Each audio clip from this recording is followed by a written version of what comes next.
Hi everyone. I hope you all had a good lunch, enjoyed your meal. Whoever paid for that delicious meal is welcome to buy me lunch anytime. It's like, this is conference food? Wow, amazing. Yeah, so as Dana said, I write about incarceration, I edit about incarceration, and I also come to this work from a personal place too. My sister was incarcerated on and off throughout her whole adult life, and she was a writer. And she survived the trauma of incarceration again and again and wrote about it as a form of resistance. My sister Keely died tragically of an overdose in 2020 while she was on probation and in a carceral drug treatment program, which, as many of you know, can look quite like prison too. And I mention this because my sister's presence and the presence of all the people we've lost to this system is with me and with us all the time as we're doing this work. And their memories are a reminder that this work that we all are doing is not just a good thing to do. It's not just a way that we are completing our assignments or fulfilling our grants. It is life and death work. And the real lives of millions and millions of people are at stake. And every piece of writing that we publish has the potential to make a shift toward transformations that end these death-making systems.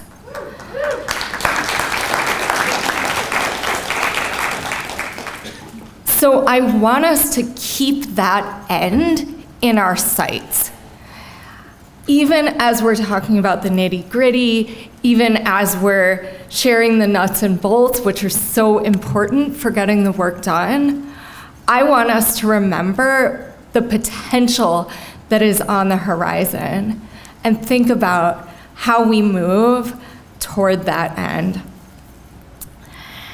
So at Truth Out, we now host the Keely Chenoir Memorial Essay Prize in honor of my sister, which honors writers who are incarcerated and formerly incarcerated. And we're conscious that the work of amplifying the voices of people who are incarcerated should also be the work of dismantling the system of incarceration that is killing us, that is killing human beings.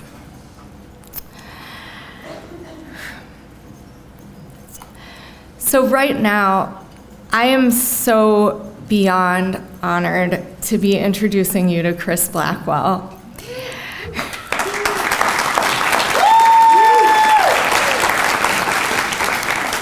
Chris is a force behind this conference. Like, we feel him throughout this room, and you've no doubt heard his name already many times today. Christopher Blackwell is an award-winning journalist currently incarcerated in Washington State. He is the co-founder and executive director of Look2Justice. Chris dedicates his time to advocacy, education, and storytelling, amplifying the voices of those impacted by the criminal legal system. Please join me in welcoming Chris.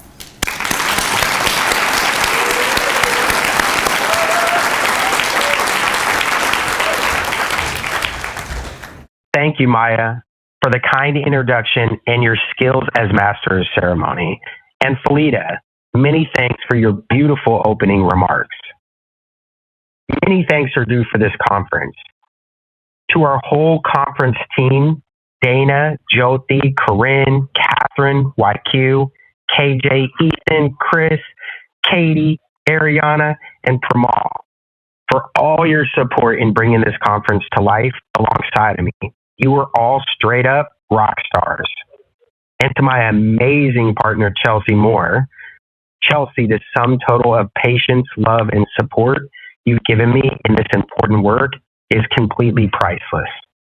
I'm extremely grateful for all our speakers, panelists, moderators, and workshop hosts.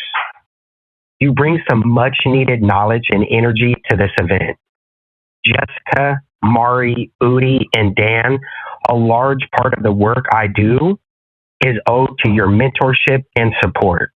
And of course, I have to give some love to my fellow incarcerated folks, Quinetta, John, Juan, and Philip, for supporting the very foundation of this message. Thank you for standing beside me as we continue to move forward with this work. I also want to thank Galaxy Gives. Alex and Aaliyah represent Justice and the entire Alabama Solution team for sharing their incredible film with us. Special thanks to the incarcerated creators for taking a risk in sharing this work with the entire world. Finally, none of this would be possible without our incredible sponsors. Big shout out to Haymarket Books, who jumped on board at the very start. You have put a lot of faith in my vision and have added so much to make this what it is today. And those I am about to name have invested time, energy, and funds to bring this event to life. We wouldn't be here without all of you today. David Rockefeller Foundation, Vital Projects Fund, Langeloth Foundation, Galaxy Gives, MacArthur Foundation, Empowerment Avenue, Inquest, the Institute to End Mass Incarceration, Truth Out, Press Forward Chicago, ACLU National, Jewish Currents, Solitary Watch, the Center for Just Journalism, Unlock the Box Campaign, and Prison Journalism Project. Yeah, that's quite a mouthful, but it's also so awesome to be in partnership with all of you. I'm so very grateful for each and every one of you for your deep investment in helping to expand incarcerated creators in our space. So let's get this thing started. For those who don't know, my name is Christopher Blackwell. I'm a journalist and an organizer who's been incarcerated for 23 years in Washington State. I'm the co-founder with my partner, Dr. Chelsea Moore, of Look2Justice and The Bridge, a narrative change project. And I have the privilege of serving as executive director across these platforms. I take this work very seriously, and I'm one of the only incarcerated people in the country to have the opportunity to run an organization with a budget that exceeds $1 million. I say that not to brag, but with pride, because we are building a path for many more incarcerated people to hold positions such as mine within this work. I want to thank all of you, the entire audience here today, for taking the time to attend the first Bridging the Gap Amplifying Incarcerated Voices conference. Nothing is more valuable than our time, so thank you for sharing yours with us. I have dreamed of hosting this conference for years. Every single one of you plays a critical role in what we are here to discuss, expanding and empowering incarcerated voices. And I hope we have the opportunity to build a better future together. Over the next 2 days, you will hear from trailblazers, trendsetters, and many who mentored writers like me as we work to create our platforms. Just to name a few, you'll hear from John J. Lennon in New York, an incarcerated writer who has been in the space for almost 2 decades, clearing a path for so many of us. You'll hear from Quinetta Harris, an incarcerated journalist in Texas who's breaking ground every single day with the powerful work she is doing. And you'll also hear from incredible journalists like Jessica Schulberg and Mari Cohen, who've worked with our movements and personally mentored me since the beginning of my career as a writer. Throughout the conference, we'll be talking about the many forms of storytelling led and created by incarcerated people and those who work closely with us, many of you in this room. It will range from poetry to personal essays to deeply reported articles, forms of art, and documentaries shot on contraband cell phones where incarcerated people risked everything, including their lives, to share their reality with you. Why do we risk everything? Because there is no other choice. If we don't, the carceral system will continue to abuse and oppress community members in the shadows, in what they claim is in the name of safety and security. This is something we all should question. If we don't, children and young adults will continue to fill institutions and prisons in the path of those who came before them, and the cycle of trauma and harm will continue. I can often be heard saying that we are reporting from behind enemy lines. I don't say that to draw lines that cannot be undrawn. I say that because that is the truth. We take these risks to help society see what is happening inside prisons and expose what led many of us here in the first place. We created this conference with one question in mind. How do we, as a community of creators, writers, publishers, editors, organizers, and funders, come together to expand and empower incarcerated voices? Simply put, we are asking you to join us in our efforts to strengthen the art of storytelling that centers on and around American prisons and those who fill them. We are asking you to be present here and learn how to work with us to better amplify incarcerated voices in mainstream media and beyond. Ensuring people in prison have this opportunity is key to transforming the way society sees incarcerated people and those connected to us. It is the key to deconstructing the carceral system and the damages of mass incarceration. Of course, this matters to those of us on the inside, but this is vital to society as a whole. None of us exist in a silo.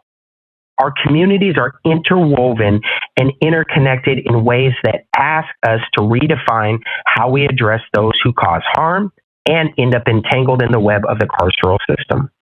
Mass incarceration has led to almost 2 million Americans, not much smaller than the population of the very city you sit in today, Chicago, to spend years, decades, and even lifetimes behind bars. Prison populations remain at near record highs, even as crime reaches historic lows. And many prisons continue to be nothing short of a tomb that works to isolate, abuse, and warehouse our community members, not places of rehabilitation and healing. We are here today to work towards revising the harm mass incarceration has caused our communities. So what is the path to accomplishing this? We can begin by helping people creatively share their stories and realities. Only by ensuring that incarcerated individuals can participate in public conversations about crime, true accountability, punishment, and public safety can we dismantle the fear-based myths and narratives that keep people locked away in inhumane conditions with few opportunities for meaningful rehabilitation. Add to the fact that we are wasting much-needed resources that we as a society could use to support schools for our youth, ending gun violence, and help the unhoused and drug addicted, just to name a few. It is a universal truth that growth comes through unity and collective building. We see growth through education and leadership development of those deep in the struggle and most impacted by it. We see growth when people recognize, feel, and believe they have value and belong in our world. Our work isn't about speaking for people. It's about making sure they are heard. Everything we do is grounded in the leadership, insight, and lived experience of those who understand the harms our communities continue to face. We don't believe in being a voice for the voiceless. We believe in passing the mic and clearing a path so people can speak for themselves. They can speak to their own realities. This is what true community power and mobilization looks like. And it's more important than ever. This work isn't possible without all of you in this room and so many more. I wish I could personally deliver handwritten invitations to each of you to join us in building a new reality where all of our communities have a place where healing and safety are not just buzzwords, but a reality. So I encourage you to challenge yourselves. Over the next 2 days, find ways to hear what is being said with clear hearts and fresh minds. Listen closely and think creatively about the role you could play in helping us, because this work matters. It is far more than just getting creative and professional ideas out there. This is the start of us coming together to make our community safe places where we all truly belong. Places where it becomes unthinkable to cause harm to those around you. places where we want to help each other, not harm and distance ourselves from each other. We cannot outrun the issues that need to be addressed in our communities. We must face them and collectively work to address them. There's an old saying about the way a cow deals with a storm and how a buffalo chooses to. The cow is said to walk with the storm, allowing them to remain within it for much, much longer. But it is said that the buffalo chooses to walk directly through the storm, head on. At first, this is more difficult, but in the end, the buffalo isn't forced to experience the storm for as long because he has faced it head on. I choose the path of the buffalo because we've lived in the storm for long enough. Many of you traveled far and wide to be here today. I see you, and I'm very honored that you chose to do so. I want to thank all of you for coming and sharing your time, energy, creative thoughts, and resources with us. I speak for so many when I say we are grateful beyond words. I will now hand you over to my close friend, Catherine Hurley, who is my producing partner and the Director of Development at Look2Justice. Catherine, along with some of our team, are going to break down how we at The Bridge are currently empowering incarcerated voices and how we'll continue to build this work out initially and collectively with partners. As you have heard me share, Look2Justice's mission is to transform the carceral system from the inside out. This work is accomplished through two intertwined pillars. The first being our inside-out advocacy and organizing. This is carried out through civic education, leadership development, and policy reform so that people most impacted by the carceral system have the knowledge, the skills, and the power to reshape it without needing to be reliant on others to tell us what is and is not possible. The second pillar and the key focus of our conference today is The Bridge, a national narrative change initiative that partners with writers, publishers, filmmakers, artists, journalists, and other organizations, legal experts, and scholars to humanize incarcerated voices through arts-driven storytelling. What you're about to see in the next 20 minutes is not a program in a traditional sense. It's an infrastructure, a way of moving stories, voices, and humanity across prison walls into the public square. Our model is what makes us different. Catherine will share stories and results from The Bridge, highlighted by several clips of our work's past, present, and future. Our hope is that you appreciate not just the impact of what we make, but why this work has to be led from the inside out. The premise is simple. When we lead with the most impacted, we win. Every program, every story, every campaign you're about to see flows from our decision to lead through those most impacted. Because the people closest to the harm are closest to the truth and to the solution. Far too often, the people closest to the problem always seem to be the furthest from the resources needed to solve them. We aim to change that. Catherine, take it away.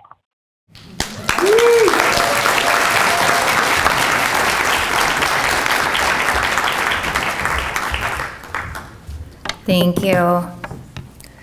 So first, just please, one more big shout out to Chris, who's dreamed this conference into existence. You know, his body can't be here, but his spirit really is. And so I think he really feels all of us here, so thank you. So my name is Catherine, and I'm a filmmaker, and I'm the Director of Development of Look2Justice. And I met Chris teaching in prison almost 15 years ago after working as a trial attorney for the Los Angeles Public Defender. And I'll never forget the first day of class, Chris kind of took me aside and he was very serious. He was like, I just want you to know that I'm not a good writer, which I just love so much because here we all are. And I told him this was a false statement, that I didn't believe him, and we have been friends and collaborators ever since. And Chris and I like to think of ourselves as troublemakers, you know? We are troublemakers because we are creators, we're dreamers, and we believe in things that are, we believe in possibility, that things are possible when others say they are not. And today, we are all here, all of us here, because we believe in possibility, right? This conference is about what is possible. This conference is about storytelling. This conference is about truth-telling, speaking truth to power and shining a light in places that the powers would be like to keep invisible and silent. And as Chris shared, this work needs to be led from the inside out, because when incarcerated people write and create and share the realities of their lives, they offer insight into what it means to survive, to stay human, to speak to grief, to speak to loneliness, to transformation, to restoration, and resistance. Because writing is resistance, art is resistance, speaking truth is resistance. It's what we're all here for. And today, we are speaking truth by officially launching The Bridge, which is Look2Justice's National Narrative Arm project. And I'd like to take a moment to show you some of the things that we've been creating and invite you to join us in all that we think is possible.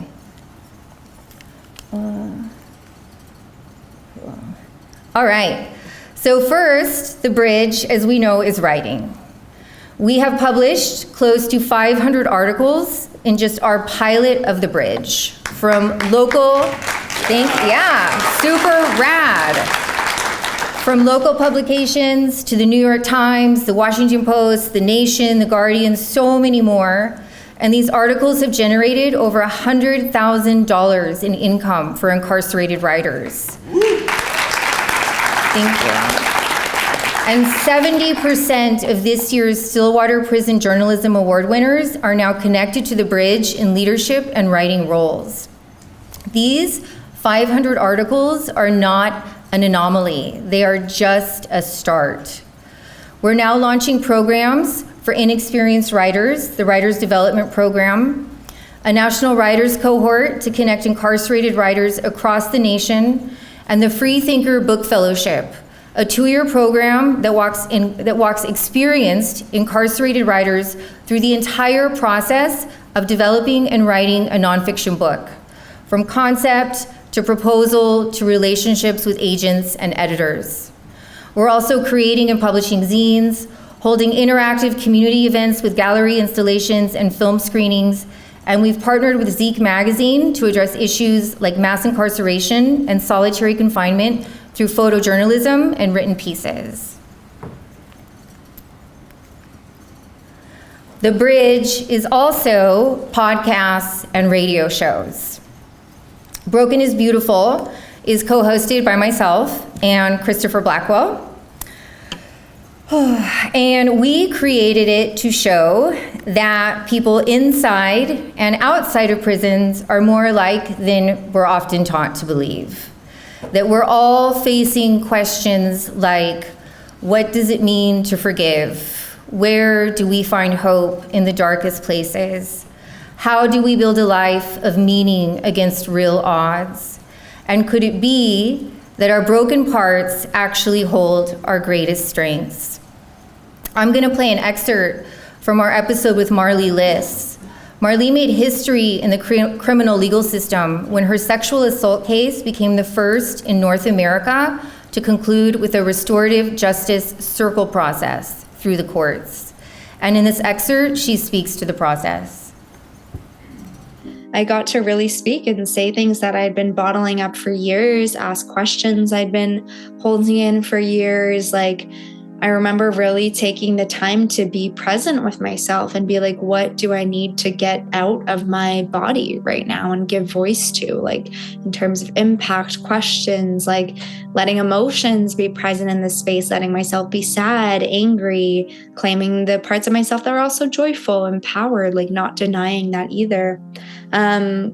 And then by the time it got to my assailant, of course, we knew he was in a place of taking accountability, but it was still this kind of wild card, scary, what's he going to say moment. And he actually did share that when this first happened, when he was first charged with this, he did deny what happened. He really shoved it down. He said that it was so out of line with who he felt he was that he just couldn't admit it to himself even. And so he really suppressed it. And it wasn't until a close friend in his life experienced sexual violence from someone else and told him about it. And he responded with empathy. And the moment that he did that, he said he felt like his memories from that night completely unlocked. And he was so overwhelmed with shame and remorse that it actually took him to a place of questioning whether he wanted to live. And he was suicidal for a bit. And then he looked me in the eyes and he said, "I'm sorry, I sexually assaulted you. And there's nothing I can do to take it back, but I hope that being here today can help."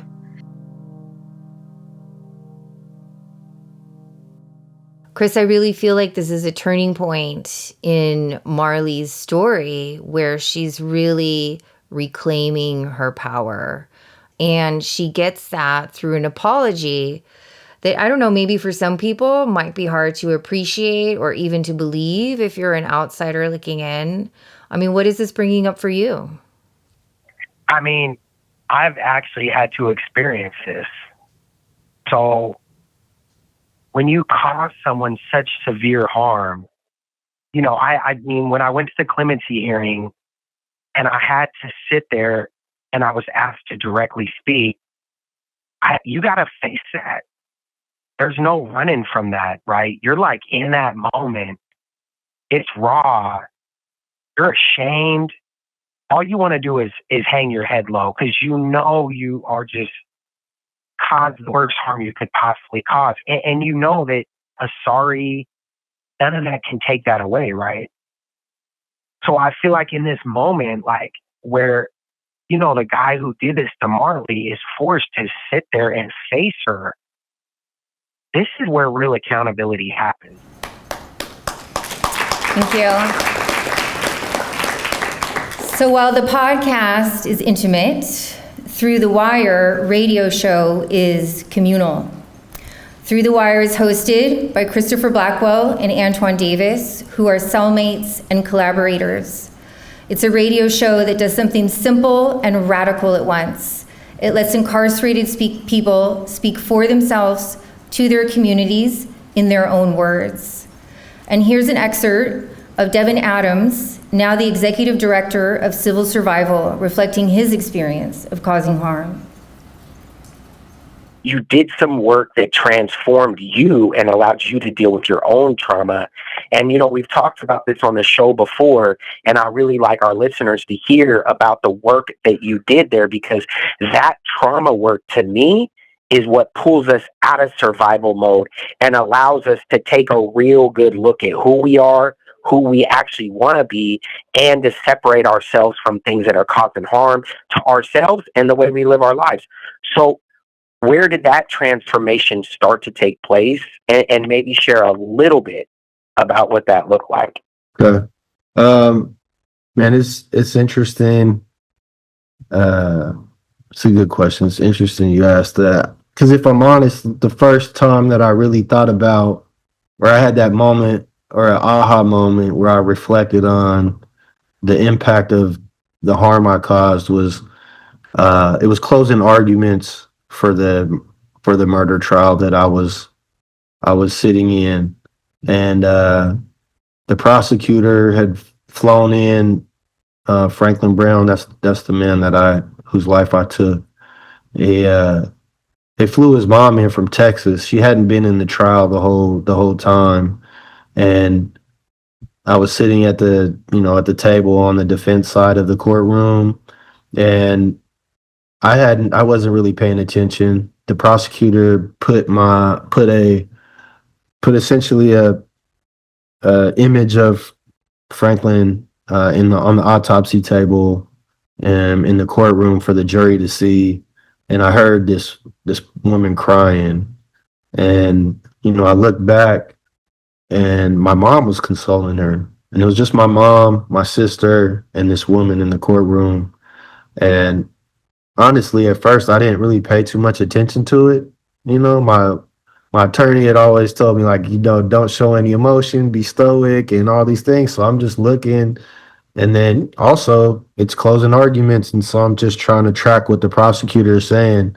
The long story short, at the end of that, I went back to the unit and in the county jail, and I called home. And as we were talking, I was talking to my mom. I was like, I asked her who that woman was. And my mom shared that it was Franklin Brown's mother. And she made a really important point. She said, the things you do don't just impact you. And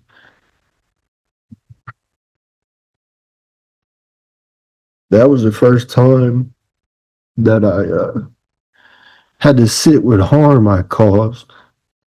Most other experiences, I didn't have to sit around and look at what I had done. And so, as you can see, this is deep and raw storytelling. And I picked these two clips because while so much of the work that we do is centered on carceral reform and exposing the system, we really also believe that humanizing content like this is just as important because it has the ability to change hearts and minds and really combat mainstream narratives about people inside. And so, last but not least, the bridge is film and media. We are making films and designing impact campaigns to tell nuanced stories about incarceration. And I'm going to share two projects with you. The first is a film that we're funding and supporting in partnership with the Muckleshoot Tribe and the University of Washington Prison History Project.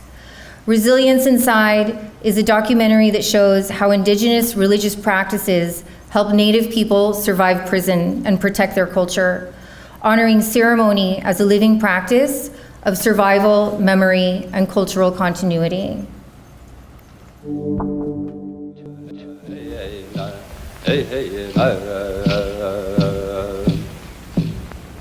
Indian people cannot be white. They have to be who they are.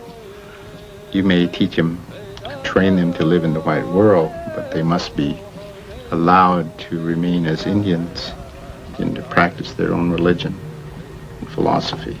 The civil rights movement was just coming into Indian country, and really at the inception of the modern era of federal Indian law, jumping into these important cases to facilitate that great social movement back then. When you consider that our population is about 800,000, and over half of them are women and children and young people, and you consider that we have literally thousands of Indian men in prisons throughout this country, you have to be concerned. Thank you. And the second film I'm going to share with you is a short film I've been, there we go, creating with Chris and my producing team. This is a collect call. And it's an intimate conversation between Chris and Washington State Representative David Hackney, who's a former federal prosecutor, as they come together and reflect on remorse and redemption, and in the process, form an unlikely and powerful friendship. It's a film about what is possible when two people from seemingly opposing sides come together and listen to each other. And in this film, just as Chris and Devin, when in the audio excerpts that we heard, reflected with so much courage and vulnerability, here David bravely reflects on the harm he has caused as a prosecutor in the system. I can see the faces. I can remember the cases. I can remember some of the names.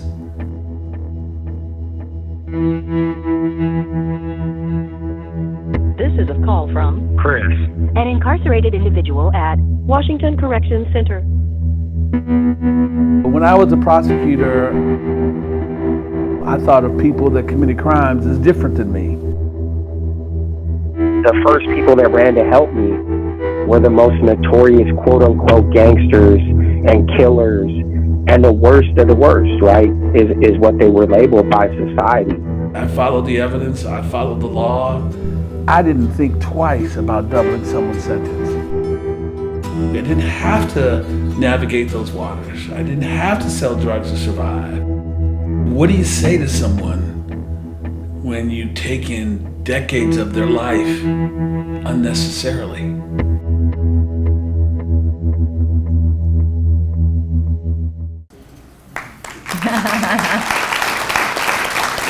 Thank you. And now I would like to introduce Chris Panazon, my producing partner. He's going to tell you about the next fabulous evolution of The Bridge we've been cooking up. Chris has produced over 30 award-winning documentary and narrative features for Netflix, Warner Brothers, CBS, MTV, VH1, and more, with world premieres at Sundance, Toronto, Berlin, South by Southwest, and Tribeca Film Festivals. He also creates impact campaigns that drive measurable change.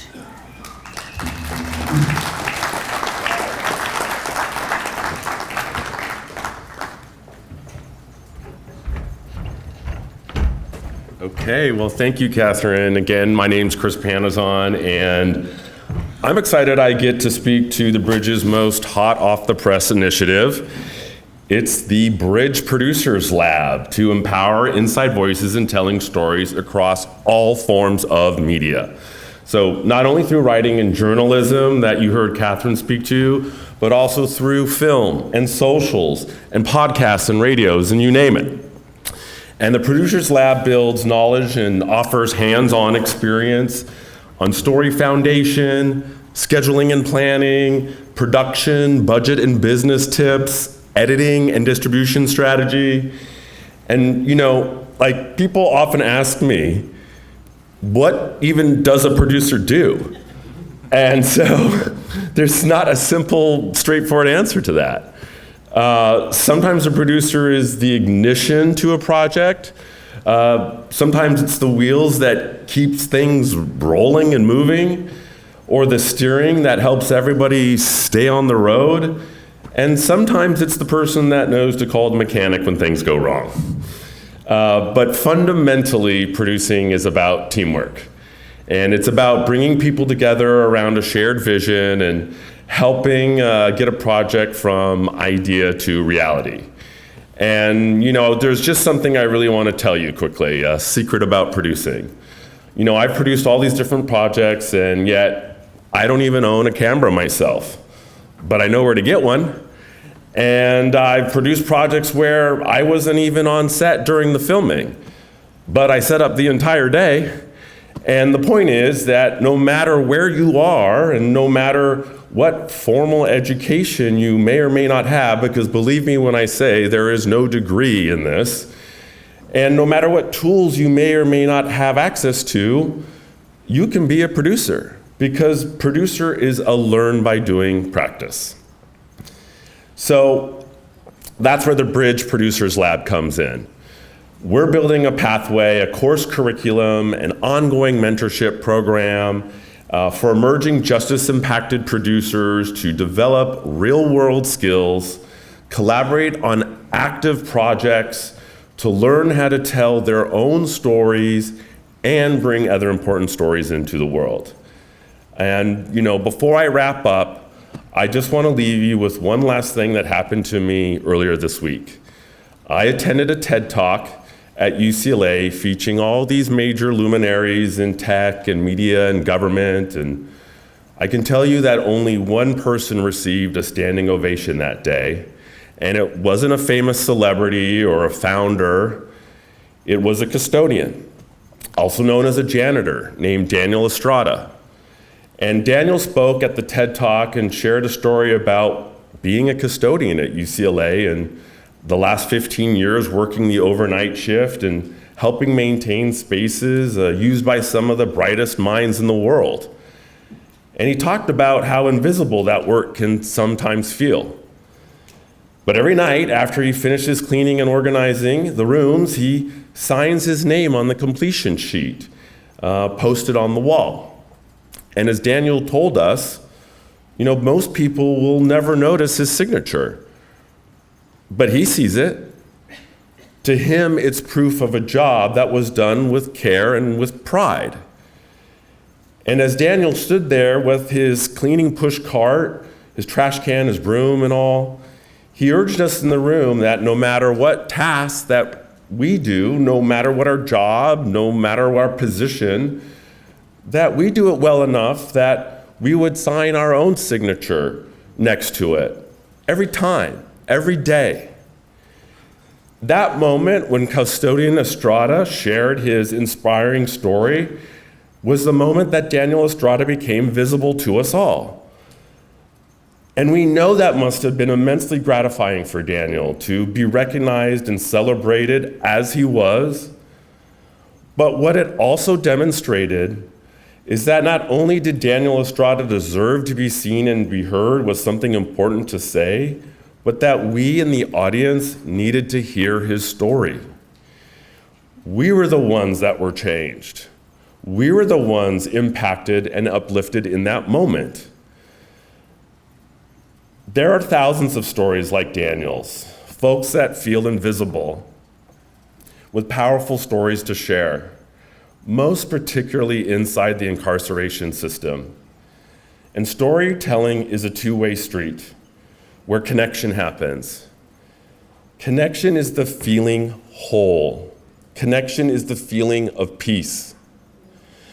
And so in conclusion, I hope you believe me when I say that we all have the capacity to be a producer.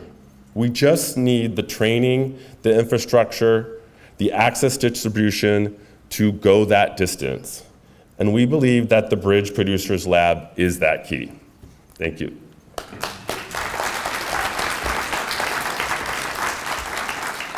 So just to close here, today and tomorrow, we are so excited that you're here, and we are asking for wholehearted participation, right?